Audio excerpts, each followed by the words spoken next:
Now, but in today's video, it is finally time to talk about one of the greatest safes in aviation. Yes, I'm pretty sure most of you guys will already be familiar with this image, with this case. Yes, we're riding the 22nd of November in 2003 here at the Baghdad International Airport in Iraq. And what we just saw was a ground-to-air missile being launched towards a civilian airplane. And that was it in the left wing. Here we can see it's on fire. But despite this damage, the pilots of this plane managed to return back to the airport of Baghdad. As for the half-broken plane without hydraulics, they were somehow able to land on the runway. Very fast landing, and it didn't go totally well, but everybody, they survived something that normally can be seen as unsurvivable. Yeah, this is one of those incidents where people survive, and I really want to try them out on the channel. You know, stuff like the Sully landing, or even if it's just running out of fuel over the Atlantic Ocean. I've always wanted to be shot down,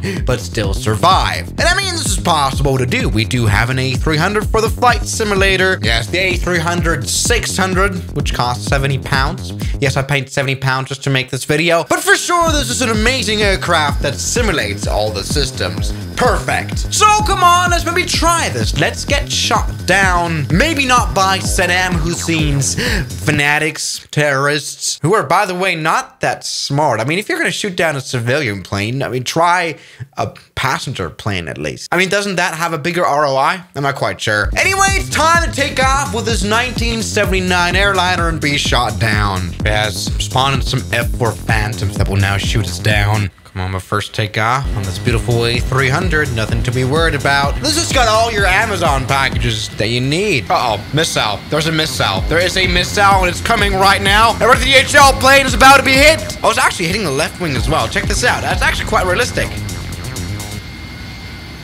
Oh. All this does is crash the flight simulator, which I think is quite interesting. Yes, the problem about the F4 Phantom missiles is that they're a bit more powerful and a bit better than the ground-to-air launcher that was used in real life. So no, we probably won't be able to simulate all this, especially visually. Yeah, I would love to have it like that. Yeah, especially with all the fires, that won't happen. But we will for sure be able to simulate the symptoms of a shoot down like this. Yeah, something like that. We're 7,000 feet above ground right here in our DHL. So what we're gonna do now is go to the failures menu, and here we can already start with wings here. But we're talking about the left side of the wing here that was hit. So let's go ahead and just remove one part of it. We can actually remove separate parts. And I mean, this is what the wing looked like afterwards, which is like a third of it gone. Yes, directly into the flaps, like literally in half. Like if this plane didn't land any sooner, the left wing would have totally deteriorated. This is like quite a bit of luck in there. So let's just remove one part of the left wing here and see how this plane flies. All right, actually going all right here. We have a bit of instabilities, and this is what happens if you just remove the left wing here. We can just trim that out, actually. Check this out. Something like that. Bit of right steering here. Come on. That works relatively well. But sadly enough, just the physical lack of the left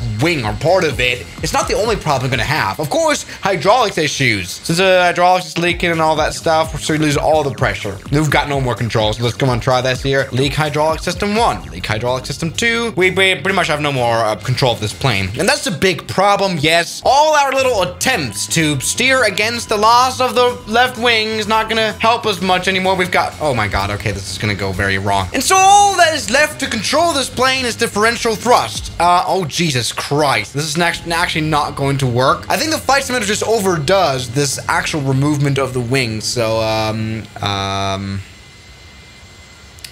we might want to try that again, and it's crashed. The whole flight simulator just crashes whenever I crash the plane, which is ridiculous. I mean, it's quite realistic as well. We're dead. Okay, good.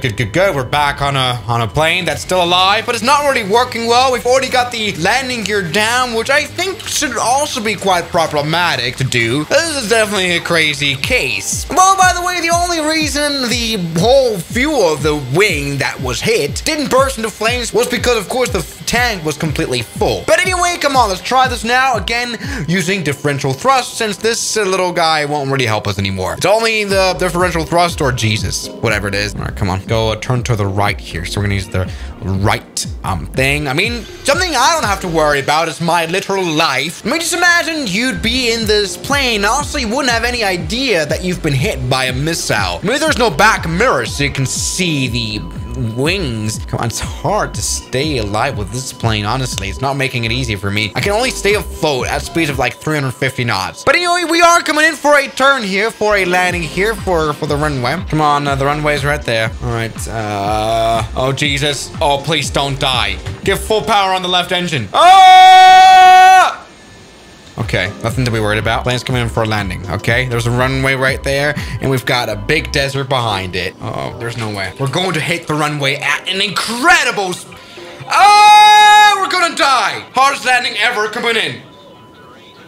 Oh my God. No, let's not worry about that. Wasn't even a bounce. That would have definitely been a crash. I mean, seriously, that just, you know, that is just a way for me to pay respect to the pilots. It's really hard to control a plane like this. I mean, I've never flown the A300 and I have no feeling for it whatsoever. Jesus Christ. We're just dolphining it out here. Oh my God, at least we've got reverse thrust that will help us. That was a properly bad landing, everybody. Come on, let's stop now. By the way, this plane sounds incredibly horribly for 80 bucks. Yes, we are stopping. I mean, in real life, the plane did overrun into the desert. Had a bit of a runway excursion, but that is definitely excused considering the circumstances. Incredibly nice. Now about how they handle it in real life, I think we've got like ATC recordings. Tower Lima Lima, we are in emergency here, and okay.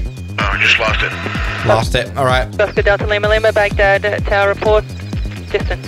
Right, we're in a full emergency here. We've lost all hydraulics, and I think we're on fire as well. I think we've been hit by something trying to land. Jesus. That is definitely an amazing pilot. Pilot sounds like he's ordering his favorite pizza or something. Yeah, very, very calmly handled the situation. I wonder how long this took. Also, check this footage out of a Apache helicopter that recorded the whole landing here. This is, as you can see, is an IR camera, but we can see quite a lot here behind the building. We've got a touchdown on the runway. Yeah, okay, landing gear collapsed as well. Also did a minor landing. Yeah, let's check this out. There we go. Nice landing here. So only after a few minutes of being shot down, we're back on the runway. Something I read here on Wikipedia is which I found very interesting was that they actually did 10 minutes of experimentation, learning to manage turns, climbs, and descents, you know, after losing all the hydraulic pressure. I think that's really cool. Pretty much all the time they had. Very much used wisely because, I mean, look at this aftermath. What I found really interesting, though, was how kind of sadly this plane ended in 2004. It was repaired and it was re-registered as well, and it was put out for sale, but nobody sold it, remained unsold. So blah blah blah, the aging aircraft did not fly again and has since been scrapped, which is a bit sad. I mean, they could have like put it into a museum. Probably not that smart. So thank you guys so much for watching today's video, and well, I will see you guys tomorrow as always. Good night.